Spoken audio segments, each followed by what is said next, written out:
Yooyaa harka fuunee akkam jirtan kabajamtoota dhaggeeffattoota miidiyaa Angaatuu lafa jirtanitti nageenyi keenya kabajaa fi jaalalaa isin bira nuuf haa ga'u jennaa. Odeeffannoowwan gaggabaabaa guyyaa har'aa kana qabannee isinii dhiyaannee jirra. Amma isin biraan ga'uu yaannaa. Artisti Andu'aalam Gosaa guyyaa har'aa mana murtiitti dhiyaateera. Sababa du'aa kaadhima isaan shakkamee mana hidhaa kan jiru artisti Andu'aalam Gosaa har'as mana murtiitti dhiyaatus ammas dhimmi isaa murtiidhumaa hin arganne. Beellamni haaraan qabameefii jira. Poolisiin maal jedhee abukaatoon isaa hoo maal jedhe kan jedhu qabannee dhiyaanneerraan waliin turaa jenna.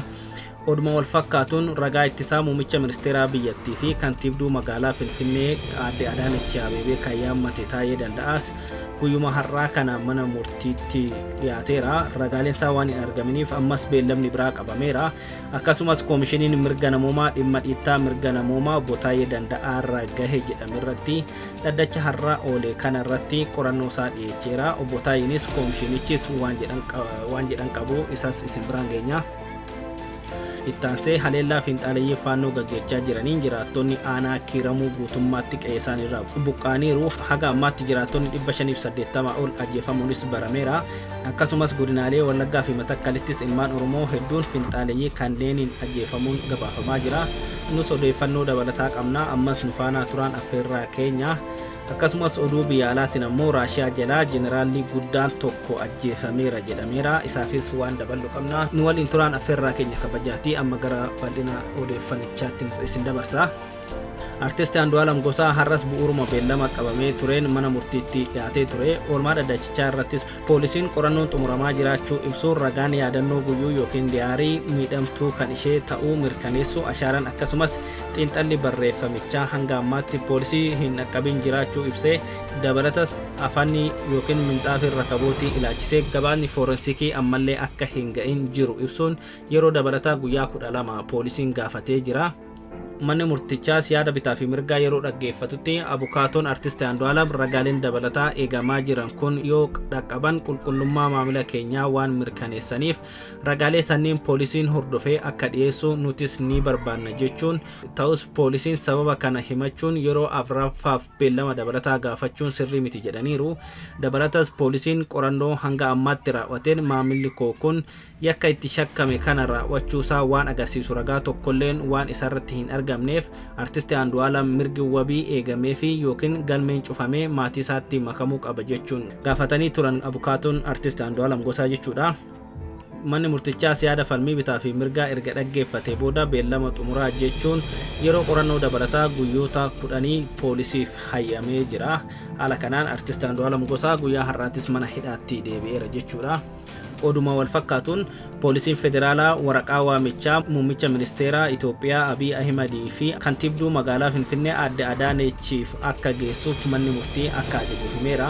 Obbo Taayee Danda'aa ragaa ittisaa akka isaaniif ta'aniif kan lakkaawwatan ministeerri muummee Dr. Abiy Ahimad fi kantiibduu magaalaa Finfinnee Adaanech Abeebee har'as mana murtiitti osoo hin dhiyaatin hafaniiru. Deetaa ministeera nagaa kan turanii fi miseensa caffee Oromiyaa kan ta'an obbo Taayee Danda'aa himata dhimma meeshaa waraanaa seeraan alaa mana isaaniitti argameera jedhame akka ofirraa ittisan mana murtii olaanaa federaalaa Ramaddii Lidataatti dhaddachi tokkoffaa kan yaadota heeraa fi sirna heeraa irratti raawwataman ilaaluuf jalatti murtii kennuun isaanii yaadatama. Haaluma kanaan ragaalee ittisaa obbo Taayeen lakkaawwatan 5 keessaa 2 Koomishinar Jeneraalaa itti aanaa Malaakuu Faantaa fi ministeera nagaa kan turanii fi yeroo ammaatti Ameerikaatti ambaasaadara Itoophiyaa ta'uun hojjechaa kan jiran Binaalfi Andu'aalam akka lakkoofsa Itoophiyaatti sadaasa 9 bara 2017 dhaddachatti dhiyaachuun jecha ragummaa isaanii kennanii turuun ni yaadatama. Gama biraatiin manni murtichaa dhaddacha akka lakkoofsa Itoophiyaatti muddee 3 bara 2017 taa'een ragaalee ittisaa obbo Taayee Danda'aa keessaa tokko kan ta'an aadde Caaltuu isaanii biyya alaa jiru kan jedhu xalayaan akka isaan dhaqqabe himee ture. Haa ta'u malee ragaaleen ittisaa hafan beellamaawwan darban dabalatee har'as mana murtiitti dhiyaatanii jecha isaanii hin kennine. Dhaddacha har'a taa'een ammoo manni murtichaa waraqaa waamichaa muummee ministeera Itoophiyaa Dr. Abiy Ahimad fi kantiibduu magaalaa Finfinnee Adaanechiif ergullee isaan argachuu akka hin dandeenye hime. Ogeessi poostaa aangawoota lamaaniif xalayaa waamichaa geessu deemee xalayicha itti kennuu akka hin dandeenye gama reejistiraara mana murtichaatiin deebiin akka kennameef dhaddachichi himeera. Kanaafis xalayaan waamichaa gama poolisii federaalaatiin muummicha ministeera Abiy Ahimad fi kantiibduu magaalaa Finfinnee Adaanech Abeebeef akka dhaqqabu taasisu manni murtichaa himeera. haa ta'u malee obbo Taayee Danda'a fi abukaatonni isaa yaada gama mana murtichaatiin ka'e falmuun dhimmichi dhimma ogeessota poostaa osoo hin taane dhimma mana murtii akka ta'e ragaaleenis waamicha mana murtii hin fudhannu jedhan taanaan manni murtichaa gara tarkaaffii itti aanutti deemuu akka qabu dubbataniiru oolmaa har'a dhaddacha irratti taasisaniin.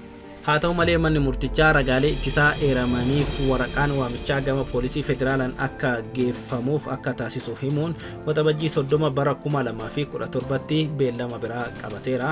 Gama biraatiin iyyata obbo Taayeen dhiittaa mirga namoomaa anaa fi maatii koorratti raawwatame naaf yaa qoratamu jechuun iyyatan ilaalchisee koomishiniin mirga namoomaa Itoophiyaa bu'aa qorannoo isaa mana murtiif kan dhiyeesse yommuu ta'u obbo Taayeen gabaasa koomishinicharratti komii qabaachuu gaafatamanii komii akka hin qabne ibsaniiru.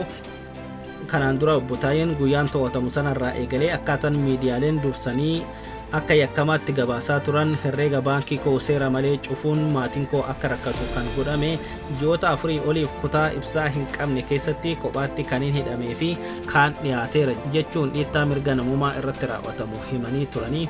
Gama biraatiin abukaatoowwan 5 dhaabbatanii kan turan obbo Taayeen waajirri odeeffannoo fi tika biyyaalessaa abukaatoowwan koo doorsisuun akka dhaddacha irratti naaf hin dhaabbanne taasiseera jechuun komachaa turuun isaanii ni yaadatama. Beellamawwan darbanis abukaatoo malee dhimma isaanii ofiif hordofaa turaniiru. haa ta'u garuu beellama irraa kana abukaatoo haaraa waliin dhaddacha irratti argamuun barameera.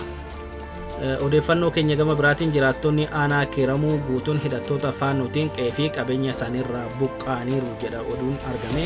Wallagga Ba'aa aanaa Kiiramuu keessatti qofa haleellaa hidhattoonni Amaaraa hanga xumura bara 2016tti qofa dhaqqabsiisaniin yoo xiqqaate namoonni 580 ajjeefamuu BBC'n gabaaseera.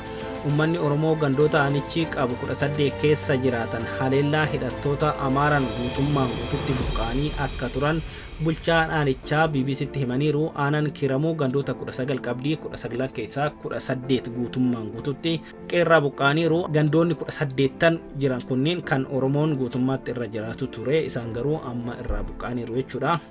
Uummanni Oromoo dhoksaatti saamamaa jira, dhoksaatti du'aa jira, dhoksaatti lafti isaa fudhatamaa jira. Kaayyoon isaa immoo lafaa fi qabeenyuma isaa sana saamuu fi dhuunfachuuf jedhu jiraattonni achi. Hidhattoonni faannoo maaliif godinaalee Wallaggaa akka Wallagga Bahaa fi Horroo Guduruu irratti xiyyeeffatan? Humni isaan booda jiru hoo maali? Mootummaan maaliif uummata godinaalee kanneenii tiksuu dadhabe kan jedhu haga ammaatti gaafii guddaa akkuma ta'ee jirutti jira. Aanaaleen lafa gammoojjii fi oomisha adda addaatiin beekamu kun erga waggoota 4 asiiti garuu maqaa kana dura turee fi hawaasnis jiruu kana dura jiraachaa ture itti fufuu hin dandeenye. Daangaa sulula laga Abbayyaa irratti argamuu fi bakka oomishaa ta'uun fiinxaalee Amaaraa lafa babal'ifannaa kaayeffataniin xiyyeeffannaa keessa seentee jedhu jiraattonni. Daangaan naannoo Oromiyaa fi Amaaraa laga Abbayyaati kun waan ifa jirudha. Garuu Oromoon Abbayyaan gama hanga bureetti qubatee dhuma jira. Amaarris laga gamana hedduminaan jiru kun waliin jireenya durii kaasee jirudha jedhu jiraattonni. Haa ta'u malee fiinxaaleeyyiin Amaaraa kun fedhii lafa babal'ifachuu waan qabaniif Abbayyaa as ce'anii humnaan uummata buqqisanii ofii qabachuu barbaadu. Lafti kun kan keenya jechuutu jalqabamee jedhu jiraattonni. Fedhii lafa kana qabachuu kan barootaaf ture ta'ullee qabatamaadhaan gurmaa'insaa fi meeshaa waraanaa fi leenjiin deeggaramee sochiin kan jalqabe garuu dhuma bara 2014 akka ta'etu himama. Humni fiinxaaleeyyii Amaaraa kun odeessa Wallaggi lafa abbootii keenyatti maqaan isaa duraanis Bizaamoo jedhama jedhu uumuun sochii humna waraanaatiin deeggaramee fi Oromoo qe'ee isaarraa buqqisanii lafa qabachuu tokko jedhee eegalamuus himu.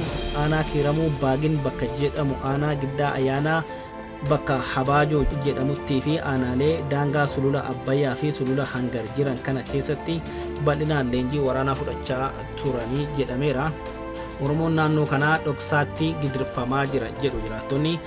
Weerarri fiinxaaleeyyii Amaaraa lafa babal'ifannaaf taasifamu kun dhuma bara 2014 akka lakkoofsa Itoophiyaatti qabeenya jiraattotaa saamuu, beelladoota oofanii Abbayyaan gamatti fudhachuun eegalee bara 2016 ammoo hanga aanaa tokko guuturraa Oromoota guutummaa buqqisuutti dhaqqabee jira.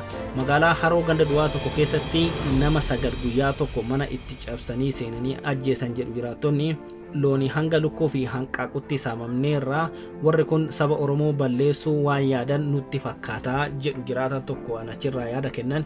Haleellaan hidhattoonni faannoo aanaa kanatti adeemsisan meeshaalee waraanaa gurguddaan kan deeggarame ta'uu kan himan jiraattonni kunneen haleellaan kun humnaa ol ta'uun hawaasni aanichaa hundi qe'ee gadhiisanii baqachuus himaa jiru. Bulchaan aanaa Kiiramuu obbo Biraanuu Fiqaaduu haleellaa hidhattoonni faannoo gaggeessaa turan kanaan gandoota aanichi qabu 19 keessaa gandoota 18 hawaasni guutummaan guututti gadhiisee buqqa'ee akka ture himaniiru. Jiraattonni bara 2015 keessa aanaa Kiiramuu keessa jiraatan ganda isaarratti hafee hin turre jedhu aanicharraa Oromoonni guutummaan baqatanii akka baanii turanis himu. Gochi naannoo kanatti waggoota afran darbee kaasee raawwatamaa jiru gurra miidiyaa fi addunyaa jalaa dhokatee gidiraa seenaa keessatti mul'atee hin beekne keessummeessaa jirras jedhu jiraattonni. Kiiramuu, Abee Dongoroo, Giddaa Ayyaanaa, Jaardagaa, Jaartee, Angar Guutee keessa Oromoon jiru guyyaa guyyaan du'aa, guyyaa guyyaan saamamaa. Qaamni maaliif duute jedhuun hin jiru, birmataas hin arganne haga ammaatti. Naannoo kanatti Oromoon dhoksaatti saamamaa jira, dhoksaatti du'aa jira, dhoksaatti lafti isaa fudhatamaa jira. Kaayyoon isaa immoo lafaa fi qabeenyuma isaa kana saamuu fi dhuunfachuuf jedhu jiraattonni. Ragaaleen akka mul'isanitti aanaa Kiiramuutti qofa haleellaa hidhattoonni naannoo kun gaggeessaniin hanga dhuma bara 2016tti qofa namoota 580tu ajjeefame. Yeroo ammaa kanas dhiibbaa raayyaan ittisa biyyaa godheen uummanni qe'eesaatti deebi'us humni finxaaleeyyii faannoo kan Wallaggi lafa abboota keenyatti jechuun dhaadatu uummata ajjeesaa saamaa fi buqqisaa jiraachuu jiraattota dabalatee bulchaan aanichaas mirkaneessanii jiru. Oduma wal fakkaatuun godina Shawaa Lixaa aanaa Cobii keessattis gochoonni seer-dhablummaa fi namoota ukkaamsanii maallaqa guddaa gaafachuu hammaate jedhu jiraattonni. Shawaa Lixaa aanaa Cobii keessatti wal waraansa waraana bilisummaa Oromoo fi mootummaa gidduutti adeemsifamaa jiru hordofee seer-dhablummaan yookiin anaarkiin babal'achuun hawaasa rakkoo hammaataaf saaxilaa jiraachuu dubbatu.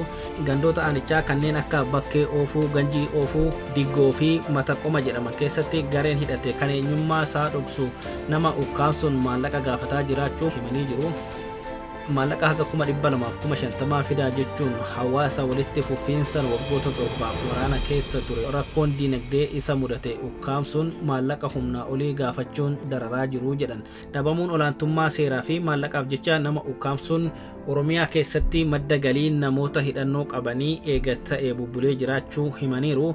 Kun ammoo namoota hidhannoo hin qabnee fi hawaasa biyyattiitiif yaaddoo nageenyaa fi diinagdee olaanaadha jedhamee jira. Gama Matakkaliinis godina Matakkal aanaa Dibaaxee dhiyeenya magaalaa Gaaleessaatti kan argamtu ganda Giboo bakka addaa Saayidoo jedhamutti waraanni mootummaa namoota nagaa ajjeesuun dhagahamee jira. Dheengaddaa gaafa eebla 23 bara 2025 namoonni nagaan hedduun bakka tokkotti kan ajjeefaman yoo ta'u namoonni 11 reeffi isaanii argamuu fi kanneen as buuteen isaanii dhabamees jiraachuu dubbataniiru. Kana malees manneen hedduunis humnoota mootummaan gubamuu dubbatu jiraattonni. Egaa odeeffannoon keenya kan biyya keessaa kana fakkaataa gara Raashiyaatti immoo yoo ceenu dhoo'insa boombii magaalaa guddoo Raashiyaa Mooskootti mudateen jeneraalli waraanaa Raashiyaa tokko ajjeefamuun dhagahameera. Magaalaa guddoo Raashiyaa kan taate Mooskoo keessatti dhoo'insa boombii mudateen qondaalli olaanaan waraana Raashiyaa jeneraal Yeroslaaf Mooskaaliif jedhaman ajjeefamaniiru. Dhoo'insi kun kan mudate boombii konkolaataatti hidhame yoo ta'u jeneraalli waraanaa tokko jalaa ajjeefamuu Raashiyaan amanteerti. Kana duras jeneraalli Raashiyaa tokko boombii balbala irratti hidhameen jalaa ajjeefamanii ture. Raashiyaan erga Yuukireen weerartee as qondaalonni waraanaa olaanoo fi namoonni biroo jalaa ajjeefamanii jiru. Baruma kana ji'a gurraandhalaa keessa qondaalli garee waraanaa Raashiyaa Armee Sargeeyisan hospitaalatti dhoo'insa mudateen ajjeefamuun ni yaadatama. Bara darbee ji'a muddee keessa ammoo Leetinaanti Jeneraal Igoor Kiriiloof ajjeefamanii ture. Ajjechaa jeneraal Igooriif humni tikaa Yuukireen harka keessaa qabaachuu ibsee ture. Egaa kabajamtoota hordoftoota keenya odeeffannoo namaaf qabanne kana fakkaatu. Odeeffannoo waan keenya birootiin yeroo biraa hanga walitti deebinutti fayyaa nagaa turaa isiniin jechaa miidiyaa keenya share like akkasumas subscribe gochuun akka nu cinaa dhaabbattan asumaan isinitti dhaabanna fayyaa ta'a.